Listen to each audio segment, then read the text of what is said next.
Hello everyone. आज के इस वीडियो लेक्चर में हम बात करेंगे वोकैब के बारे में। आज हम आपके लिए लेकर आए लेटेस्ट वर्ड जो कि आपके इंग्लिश फ्लुएंसी के लिए बहुत ही यूजफुल साबित होगा। आइए शुरू करते हैं।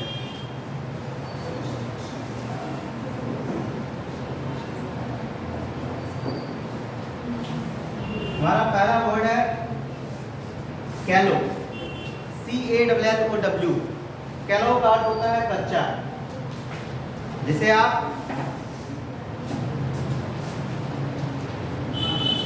अनराइपेंड के नाम से भी जानते हैं। इसका अर्थ भी होता है कच्चा और कैलो का भी अर्थ होता है कच्चा। स्पेलिंग होता है CALLOW, कैलो। कैलो यानी क्या होता है? कच्चा। अगला वर्ड है डिफल्केशन। सेकंड वर्ड क्या है? डिफल्केशन, DEFALCATION।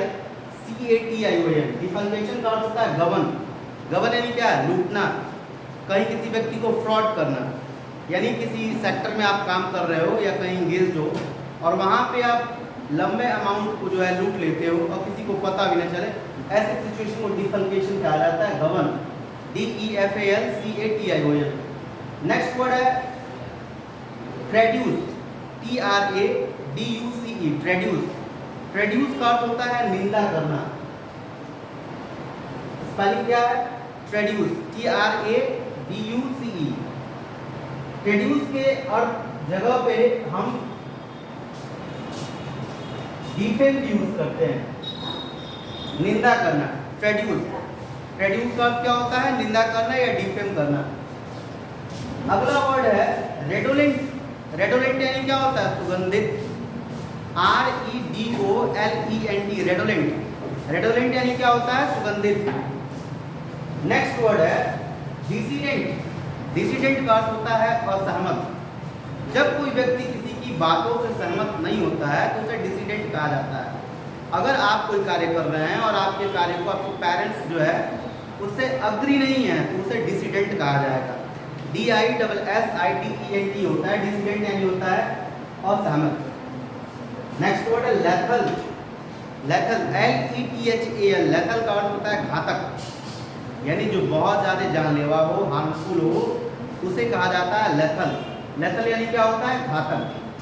नेक्स्ट वर्ड है हमारा पोस्टुलेट।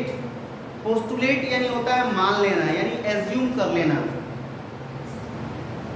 एज्यूम, ASSUME, एज्यूम यानी मान लेना, पोस्टुलेट यानी मान लेना। नेक्स्ट वर्ड है हमारा एरोगेट। एरोगेट का अर्थ होता है झूठा दावा करना। किसी वस्तु पे क्या करना?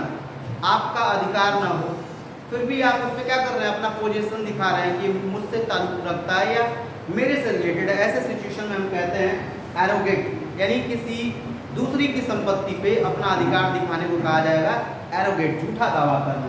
हमारा अगला वर्ड है पिक्वेंट, PIQUANT। पिक्वेंट का अर्थ होता है मसालेदार, स्पाइसी। वर्ड क्या है? पिक्वेंट, PIQUANT। पिक्वेंट का अर्थ क्या होता है? मसालेदार। नेक्स्ट वर्ड हमारा डिफेमेटरी। डिफेमेटरी का अर्थ होता है फुहड़ या स्क्यूरिलस। जो साफ सफाई पे ध्यान नहीं देते हैं, सैनिटेशन की व्यवस्था पे ध्यान नहीं देते हैं, उनको जो है हम डिफेमेटरी या स्क्यूरिलस कह सकते हैं। अनदर वर्ड है हमारा मेंडेशियस। मेंडेशियस यानी होता है झूठा, MENDACIOUS। मेंडेशियस के जगह पे आप वर्ड जानते हैं लायर। लेटेस्ट वर्ड है मेंडेशियस, इसका अर्थ होता है झूठा। ऐसे लोगों से बिल्कुल दूरी बना कर रखना चाहिए, जो हर वक्त झूठ का साथ लेते हो। ऐसे लोगों से हमेशा जो है दूरी बना कर रखना चाहिए, क्योंकि ये किसी के लिए भी फायदेमंद साबित नहीं होते हैं। मेंडेशियस पीपुल समाज के लिए और आसपास के रह रहे लोगों के लिए हानिकारक साबित होते हैं, तो ऐसे लोगों से हमेशा दूरी बना कर रखें। मेंडेशियस का अर्थ क्या होता है? झूठा। अगला वर्ड है आपका कोनोटेशन। कोनोटेशन का अर्थ होता है अर्थ, यानी किसी शब्द की मीनिंग को बताना जो है कोनोटेशन कहलाता है। या किसी सिचुएशन के बारे में निचोड़ निकालना, कंक्लूजन तक जाने को कहा जाएगा कोनोटेशंस। कोनोटेशन का स्पेलिंग होता है CONNOTATION, कोनोटेशन। हमारा नेक्स्ट वर्ड है इंडाइट। इंडाइट यानी होता है रचना, कोई कहानी लिखना, कोई कविता लिखना, कोई ड्रामा लिखना, या कोई पोएट्री लिखना, या कोई डायरी लिखना, या कोई पर्सनल एक्सपीरियंस को शेयर करना, उसे कहा जाएगा इंडाइट। इसे हम कंपोज भी कहते हैं। इंडाइट यानी होता है रचना करना, INDIT होता है इंडाइट। अगला वर्ड है हमारा हेल्क्योन, HALCYON। हेल्क्योन यानी होता है शांतिपूर्ण, यानी सराउंडिंग्स ऐसा बनाना, और ऐसा बनाना जहाँ पे सब लोग कैसे रहे, पीसफुल तरीके से रहे, शांति तरीके से रहे, तो उसे हेल्क्योन कहा जाएगा, यानी शांतिपूर्ण व्यवस्था कही जाएगी। हमारा अनदर वर्ड है जर्मैनिन, GERMANE, जर्मन। जर्मन का अर्थ होता है सुसंगत, यानी क्या, कंपनी ऑफ गुड पीपल, अच्छे लोगों की दोस्ती, ऐसे लोगों से फ्रेंडशिप रखना जिसके साथ में रहने से आपका प्रोग्रेस हो, उसे जर्मन कहा जाता है। GERMANE, जर्मन का अर्थ होता है सुसंगत। हमारा अगला वर्ड है एप्लॉम। एप्लॉम यानी क्या, आत्मविश्वास, APLOMP, एप्लॉम। एप्लॉम यानी होता है आत्मविश्वास। जब तक आपको अपने ऊपर विश्वास नहीं रहेगा तो आप कुछ भी नहीं कर सकते हैं। तो अगर आपको प्रोग्रेस करना है, अगर आपको कामयाबी हासिल करना है, तो खुद पे विश्वास रखना बहुत ज़रूरी है, अपने मेहनत पे विश्वास रखना बहुत ज़रूरी है। अगर आपको अपने आप पे विश्वास नहीं होगा तो पूरी दुनिया जो है आप पर विश्वास नहीं करेगी। अगर आप अपने समाज में अपनी अहमियत बनाना चाहते हैं, अपनी काबिलियत को साबित करना चाहते हैं, तो ज़रूरी है कि आप खुद पे विश्वास करें, अपने आत्मविश्वास को कायम रखें और कड़ी मेहनत करें, फिर दुनिया आप पे विश्वास अवश्य करेगी। तो हमारा वर्ड क्या है, एप्लॉम। एप्लॉम यानी होता है आत्मविश्वास। नेक्स्ट वर्ड है इम्प्यूट। इम्प्यूट यानी क्या, थोपना, यानी अपनी मन की बात को किसी दूसरे व्यक्ति पे लागू कर देना कि तुम्हें यही करना है, उसे इम्प्यूट कहा जाता है। होता ऐसा है कि बहुत सारे सिचुएशंस में बच्चों के ऊपर पेरेंट्स अपनी इच्छाओं को थोप देते हैं कि हम ये कार्य नहीं कर पाए, तुम इसको करके दिखाओ, तो इसे इम्प्यूटेशन कहते हैं। अपनी मन की बात किसी दूसरे व्यक्ति पे थोप दिया जाए, उसे इम्प्यूट कहा जाता है। तो ऐसा कभी नहीं करना चाहिए कि अगर आप कोई कार्य नहीं कर पाए, मैं पेरेंट्स से यही कहना चाहूँगा कि अगर आपकी इच्छा आप अगर पूरा नहीं कर पा रहे हैं, तो आप अपनी डिज़ायर को, अपनी एम्बिशंस को अपने बच्चों के ऊपर न थोपें।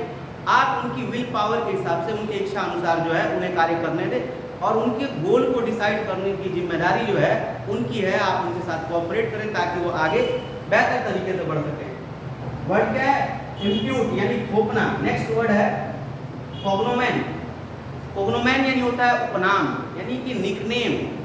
बहुत सारे लोगों के उपनाम होते हैं, COGNOMEN, कोग्नोमेन। कोग्नोमेन का अर्थ क्या होता है, उपनाम। नेक्स्ट वर्ड है हमारा autopsy. Autopsy, AUTOPSY, AUTOPSY। Autopsy का अर्थ होता है शव परीक्षण, यानी कि कोई व्यक्ति एक्सीडेंटल केस में अगर उसकी डेथ हो जाती है, तो बॉडी को जिला अस्पताल में या ब्लॉक के अस्पताल में ले जाया जाता है निरीक्षण करने के लिए। उसे ऑटोप्सी कहा जाता है प्रशासन के द्वारा। उसे आप पोस्टमार्टम के नाम से भी जो जानते हैं, पोस्टमार्टम होता है बॉडी का। एक्सीडेंटल केस में जिस व्यक्ति की डेथ हो जाती है, तो उसकी बॉडी जो है प्रशासनिक व्यवस्थाओं के अंतर्गत जो है ले जाकर सरकारी अस्पताल में उसकी जांच की जाती है कि किस कारण इसकी मृत्यु हुई है। उसे ऑटोप्सी कहते हैं, यानी शव परीक्षा कहते हैं। अगला वर्ड हमारा एब्सकॉन्ड। एब्सकॉन्ड यानी क्या, फरार होना, यानी सरकार के लाखों करोड़ रुपया लूटिए और पलक झपकते देश छोड़ के भाग जाइए, उसे कहा जाएगा एब्सकॉन्ड, यानी फरार हो जाना, गायब हो जाना। आई होप ये सारे वर्ड्स आपके लिए बहुत यूजफुल साबित होंगे। Thanks for watching me.